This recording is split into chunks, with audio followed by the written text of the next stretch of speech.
In the last video, we created a scene by using procedures that already existed. Let's have a look now at how you can create your own procedures. Creating your own procedures allows you to break up your program into small, easy to remember, easy to use chunks. It's really, really important. This is probably the biggest thing to get started.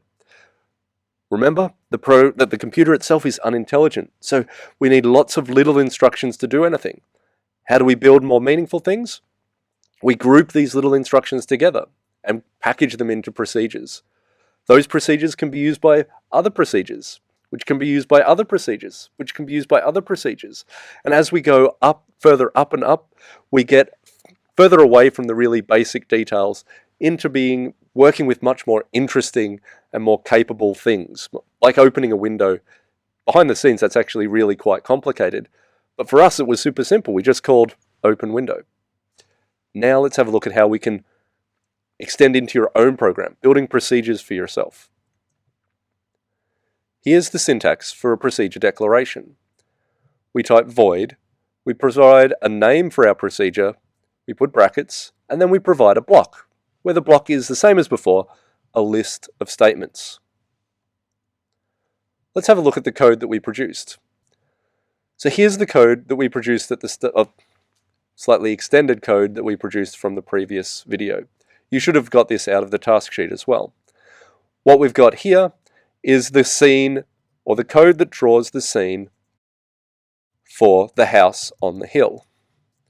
If we run this, we can see that we get that picture drawing.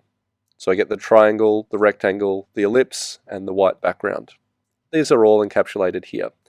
What I want to do now is, well, these perform one task for my program. They draw the house scene. You should have your own scene following that here, where you draw a different picture. So let's create a procedure to do that. I need to provide void, followed by the name of the procedure. Where do I do this? Well, this has to be, it can't be in here. These are the list of statements for the main function. It needs to be outside of that, and in this case we want it to be before. Remember, the computer is unintelligent. The way the compiler works is it reads your code from the top to the bottom. If you want to use something, it has to appear before you use it. We can use clear screen, fill ellipse, fill rectangle. They appear before because they are in the SplashKit header file. But our own procedure, like draw the house scene, would have to be declared before main in order to be available. So I can put void here to indicate the start of a procedure declaration. Now, this isn't an instruction to do something, this is a declaration to create something. I am creating a procedure. I then have to provide a procedure name. Well, what is that? That's an identifier. Okay, because I don't already have the name and I don't know exactly what it is, we need to have a look at the rules that define what an identifier is. Here's what an identifier is. An identifier is something that starts with a letter or an underscore. That's not a negative dash, it's an underscore. So it's a letter or an underscore followed by either nothing, so it could just be one letter or an underscore, but it can be followed by letters, digits, and underscores. And I can have any number of those. Notice this backwards loop here enables me to combine together multiple of those. Well, now, I'm pretty sure you know what this is already, but just in case, what is a letter? Well, a letter is either the letter A, or the letter B, or the letter C, or the letter D, or the letter E, blah, blah, blah, blah, blah, etc., in uppercase form or in lowercase form. Notice how really specific these languages are. Remember, the computer is unintelligent, so we have to define absolutely everything in these programming languages. The good thing is, when we see letter, we know what that means. And if you can remember this, you know what an identifier will be as well. It's anything that starts with a letter or an underscore and can have digits, letters, and underscores inside it. Remember that, and you remembered what an identifier is. So in our code, I could have underscore as the name of my procedure, and that's what I could call it. But that wouldn't be helpful for others. What I should do is name it based on what it does. In this case, I'm going to call it draw house scene. The way that we do this will be different with different programming languages.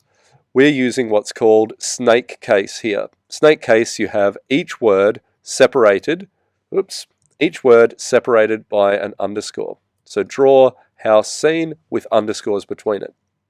There are other variations of this in different languages. So you could have draw house scene, that's called camel case. You could have draw house scene, that's called Pascal case. But for this unit and for C++, we want you to use draw house scene. Oops. All right, so now I have the name. We know that that follows the rules. It's the letter followed by a few letters, an underscore, and a few more letters. All right. We could have numbers in here, that's fine. You can't have spaces because a space is not valid. You couldn't have an exclamation mark or a $sign. None of those are valid inside the name of an identifier. It can't start with a number either. Why is that? Well, the way the compiler works is it reads not just line by line, but character by character. When it starts reading this, it looks at the first character and sees a 3, and it says, okay, you actually are going to create a number here. You're not creating the name of something, you're creating a number. So we have to start with a letter or an underscore. All right, once we have that, let's go back.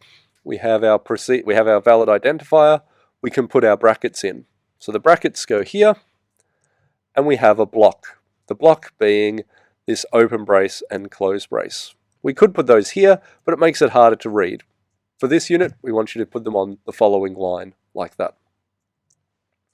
We then nest all of the instructions, one tab, inside the braces. Notice that Visual Studio Code will automatically do that for you.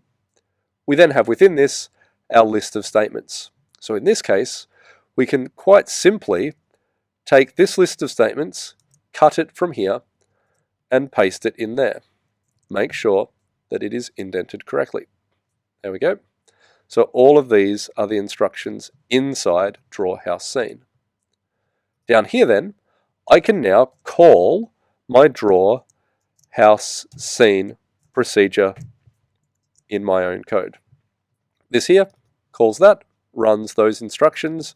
When this finishes, then the draw house scene finishes, it comes back, and it then goes on to the next instruction. Cool. Let's see if that works. Come here. I can compile and run the program. And there we have it. It still works the same as it did before, but the code is organized a little bit better. And it's we can do a little bit more with it quite easily. So it would be possible, for example, we could draw the house scene, delay for 1 second. We could clear the screen to, let's do color black. We could delay for 1 second. Oh, we need to refresh. Remember, if you don't refresh, it won't show anything to the user. So we can refresh, we can delay, we could draw the scene again. If I compile and run that. Oop, I forgot to put a delay at the end. So it did draw the scene, trust me, but let's fix that up. Just wanting to show that if you forgot to add instructions in, it doesn't always do what you want. So there we can see it draws the house scene, draws the black scene, and then draws the house again. So we can have that one set of instructions coded, but we could use it many, many times depending on what we wanted the program to do. So packaging things up in small procedures is a great way of doing things. You can now finish task 1.2. Make your own scene, put it in your own scene procedure, answer the questions, and then submit the work. We look forward to seeing it. Be creative.